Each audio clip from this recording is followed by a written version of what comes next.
ഈ വീഡിയോ കൂടെ നമ്മളിന്ന് കാണിക്കുന്നത് ഗ്രോ ബാഗ് ഫില്ലിംഗ് ആണ്. അതിൽ പ്രത്യേകത എന്താണെന്ന് വെച്ചാൽ നനയ്ക്കൽ വളരെ കുറവ് മതി, അപ്പോൾ വെള്ളത്തിൻ്റെ ഉപയോഗം വളരെ കുറച്ച് മതി. അങ്ങനെ ഒരു പ്രത്യേകതയിലാണ് ഈ ഗ്രോ ബാഗ് ഫില്ലിങ്ങിൻ്റെ സാധനങ്ങളൊക്കെ നിറയ്ക്കുന്നത്. അപ്പോൾ ടെറസിൻ്റെ മുകളിലേക്കൊക്കെ ആകുമ്പോൾ ഈ രീതിയിൽ ഗ്രോ ബാഗ് ഫില്ല് ചെയ്താൽ നമുക്ക് ഒരു നേരമൊക്കെ നനച്ചാൽ മതി, പച്ചക്കറികളൊക്കെ നല്ല വിളവ് ലഭിക്കും. ആ ഒരു പ്രത്യേകതയിലാണ് ഈ ഗ്രോ ബാഗിൻ്റെ ഫില്ലിങ് ചെയ്തിട്ടുള്ളത്. അതിന് വേണ്ടിയിട്ട് നമ്മൾ കൊക്കോ പിറ്റ് നമുക്ക് കടയിൽ നിന്നൊക്കെ വാങ്ങിക്കാൻ കിട്ടും. ഇതാണ് കൊക്കോ പിറ്റ്. ഈ കൊക്കോ പിറ്റ് കുറച്ച് നേരം ഒരു 2 മണിക്കൂർ വെള്ളത്തിൽ കുതിർത്തിട്ടാൽ നമുക്ക് അത് നല്ല ലൂസായിട്ട് കിട്ടും.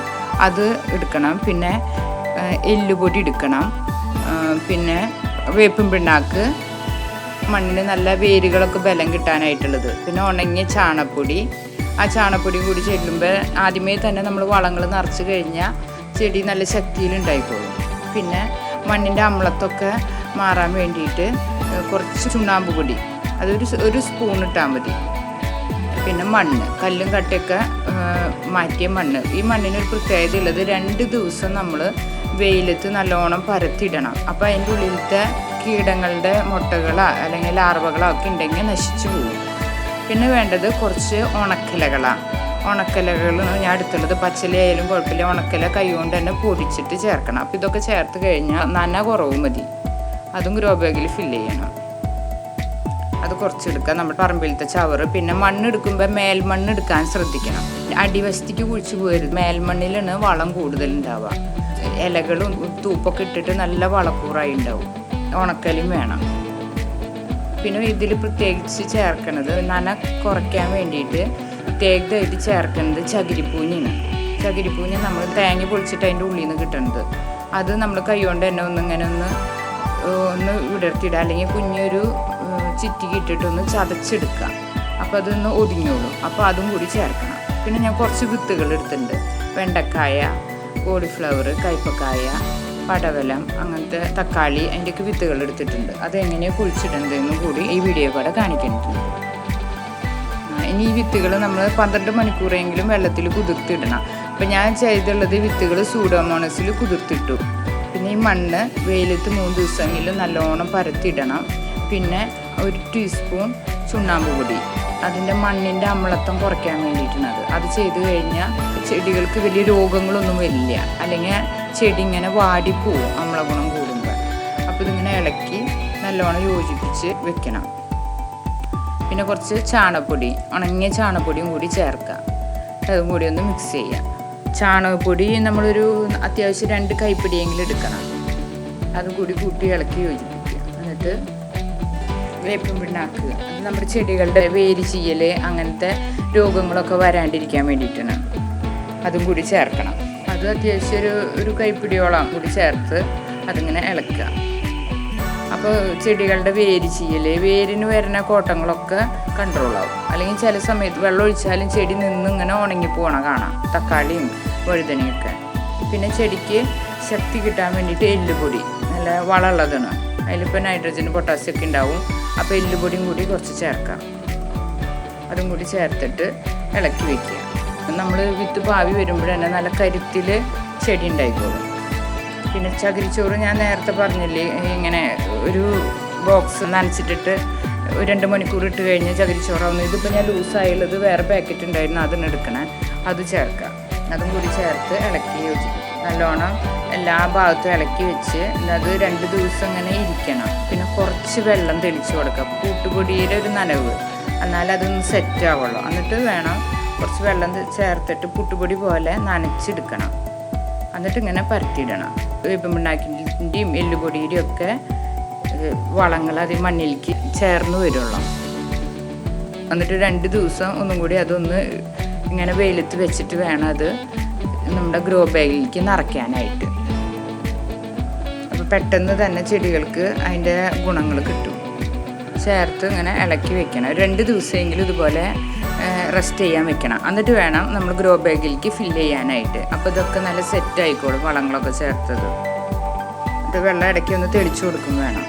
എന്നിട്ട് ഗ്രോ ബാഗിലേക്ക് ഫില്ല് ചെയ്യണം. അപ്പോൾ നമ്മൾ ഗ്രോ ബാഗ് വാങ്ങിക്കുമ്പോൾ നല്ലോണം ശ്രദ്ധിച്ചിട്ട് വാങ്ങണം. നല്ല ക്വാളിറ്റി നോക്കി വാങ്ങണം. അപ്പോൾ നമുക്ക് 2-3 കൊല്ലം ഉപയോഗിക്കാൻ പറ്റും. പിന്നെ അതിൽ ഹോൾസ് ഉണ്ടോ എന്നൊന്ന് നോക്കണം. അല്ലെങ്കിൽ നമ്മൾ ഹോൾസ് ഇട്ട് കൊടുക്കണം. എന്നിട്ട് ഗ്രോ ബാഗ് ഇങ്ങനെ മടക്കി ഇങ്ങനെ വെക്കണം. എന്നിട്ട് വേണം ഇതിൽ ഓരോ ഐറ്റംസായിട്ട് ചേർക്കാനായിട്ട്. അപ്പോൾ ആദ്യം നമ്മൾ ചേർക്കുന്നത് കുറച്ച് മണ്ണ് നമ്മൾ 2 ദിവസം വെയിലത്ത് വെച്ച് വെള്ളം തെളിച്ച് വെച്ചത് കുറച്ച് എല്ലാം കൂടി മിക്സ് ചെയ്ത് വെച്ചത് ചേർക്കണം. എന്നിട്ട് അത് ഇങ്ങനെ അടിവശത്ത് നല്ലോണം തിക്കായിട്ട് പരത്തണം. അത് കഴിഞ്ഞിട്ട് നമ്മൾ കുറച്ച് ചകിരിപ്പൂഞ്ഞ അതിൻ്റെ ഏറ്റവും അവസാനമായിട്ട് നിൽക്കുമ്പോൾ വെള്ളം അങ്ങനെ നിന്നോളും, നനയ്ക്കേണ്ട ആവശ്യമില്ല. ചകിരിപ്പൂഞ്ഞ നല്ല വളം കിട്ടുന്നതാണ്. അപ്പം ഒന്നും പറ്റിയില്ലെങ്കിൽ കൈ കൊണ്ട് ഇങ്ങനെ നമ്മളിങ്ങനെ എടുക്കുക, അല്ലെങ്കിൽ ചെറിയ ചുറ്റിക വെച്ചിട്ട് ചതച്ചെടുക്കുക. അപ്പോൾ അത് ചെടിക്ക് നല്ല ഗുണം കിട്ടുന്നുണ്ട്. അതിൽ തന്നെ വളമുണ്ട്, നല്ലോണം വെള്ളം നിൽക്കും ചെയ്യും. 2 നേരമുള്ള നനയ്ക്കൊന്നും ഒഴിവാക്കാം നമുക്ക് ഇത് ചേർത്ത് കഴിഞ്ഞ്. പിന്നെ ഓൾട്ടർനേറ്റ് ചെയ്ത് പിന്നെ മണ്ണ് ചേർക്കുക. മണ്ണ് ചേർത്തിട്ട് ആ ഭാഗം ഫില്ല് ചെയ്യുക. ഇങ്ങനെ ചെയ്ത് കഴിഞ്ഞ് ദിവസത്തിൽ 1 നേരമൊക്കെ നനച്ച ചെടി നല്ല കരുത്തിൽ തന്നെ നിൽക്കും. ഈ ഗ്രോ ബാഗിൽ തന്നെ വെള്ളം അബ്സോർബ് ചെയ്ത് നിന്നോളും. ഈ ചകിരിപ്പൂഞ്ഞും അതുപോലെ ഈ കരിയിലൊക്കെ വെള്ളം അബ്സോർബ് ചെയ്ത് നിൽക്കണതാണ്. പെട്ടെന്ന് വെള്ളം വറ്റിപ്പോവില്ല ഗ്രോ ബാഗിലത്തെ.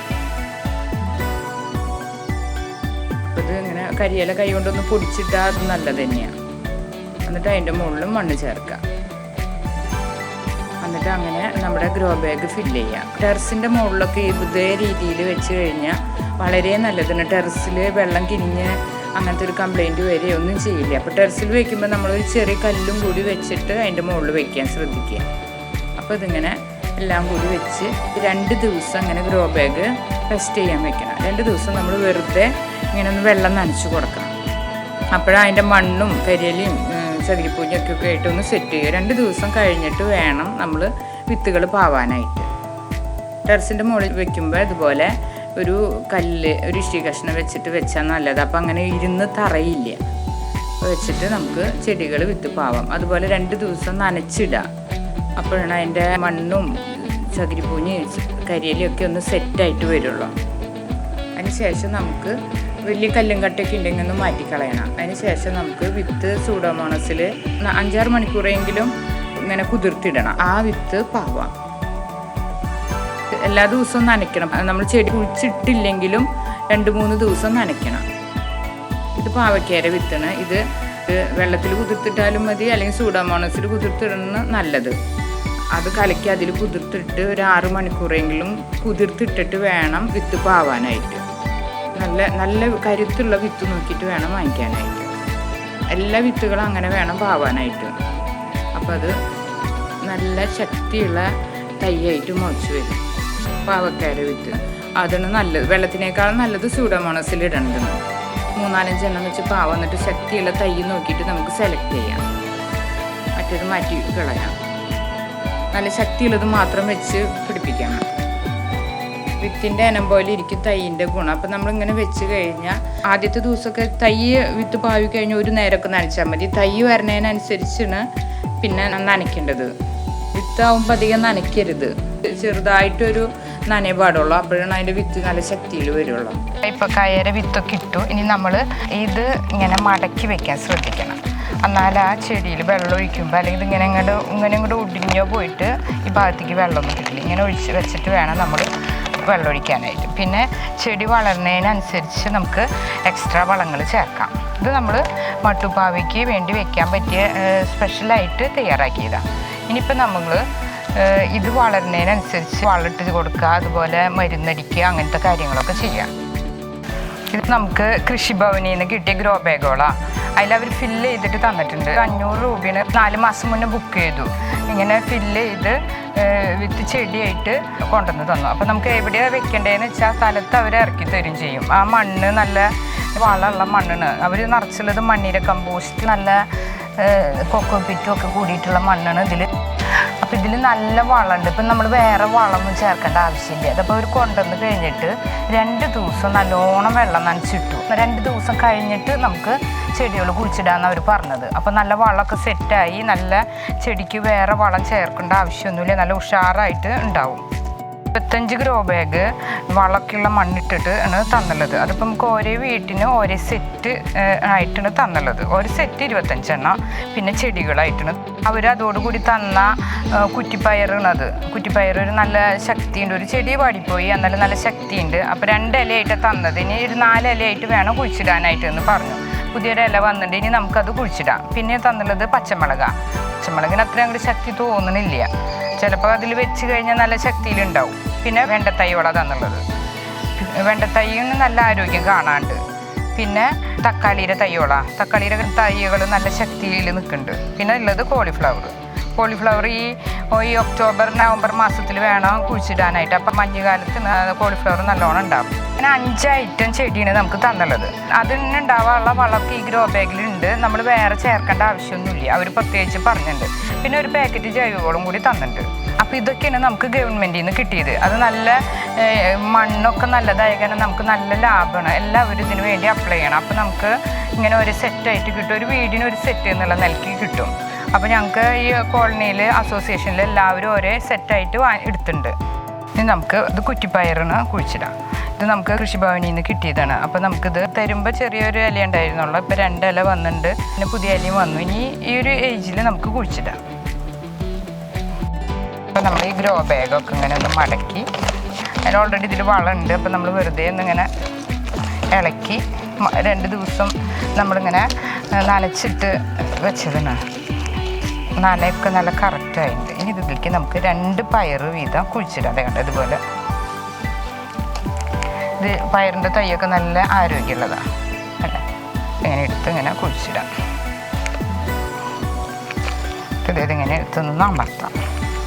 അപ്പോൾ നമുക്ക് ഇത് കുറ്റിപ്പയറെന്നാണ് അവർ പറഞ്ഞത്. കുറ്റിപ്പയറിന് ആദ്യത്തെ വള്ളി വരുമ്പോൾ നമ്മൾ വള്ളി പൊട്ടിച്ച് കളയണം. അപ്പോൾ നല്ല കുറ്റി പോലെ ഉണ്ടാവും എന്നാണ് പറഞ്ഞവർ. കണ്ടില്ലേ? ഒക്കെ കണ്ട അതുപോലെ മറ്റു പയറും കുഴിച്ചിടാം. ഇത് ആർക്കും കിട്ടിയില്ലെങ്കിൽ നിങ്ങളൊന്ന് കൃഷിഭവനിലൊക്കെ ഒന്ന് അന്വേഷിച്ചാൽ മതി. നമുക്ക് 500 രൂപയ്ക്ക് നല്ല ലാഭമാണ്. ഇതുപോലത്തെ മണ്ണ് കിട്ടും ചെയ്യും. അതുപോലെ അവർ കറക്റ്റ് എവിടെ വെക്കേണ്ടതെന്ന് വെച്ചാൽ അതേ സ്ഥാനത്ത് വെച്ചിരും. അതുപോലെ നല്ല വളമുള്ള മണ്ണാണ്. തൈയും നല്ല ശക്തിയുള്ളതാണ്. അപ്പോൾ അവിടെ അന്വേഷിച്ച് കഴിഞ്ഞാൽ നമുക്ക് കിട്ടും. ഒരേ വീടിന് 25 ഗ്രോ ബാഗ് വെച്ച് കിട്ടും. എല്ലാ പ്രാവശ്യവും വാങ്ങിക്കേണ്ടതാണ്. അപ്പോൾ നമുക്ക് ഗവൺമെൻറ്റിൽ നിന്ന് തരേണ്ട സഹായമാണത്. മണ്ണും ചെടിയൊക്കെ ആയിട്ട് കിട്ടണത്. പയർ കുഴിച്ചിട്ട പോലെ എല്ലാതും നമുക്ക് കുഴിച്ചിടാം. എന്നിട്ട് അവസാനം ഒരു വീഡിയോ ഞാൻ കാണിക്കാം.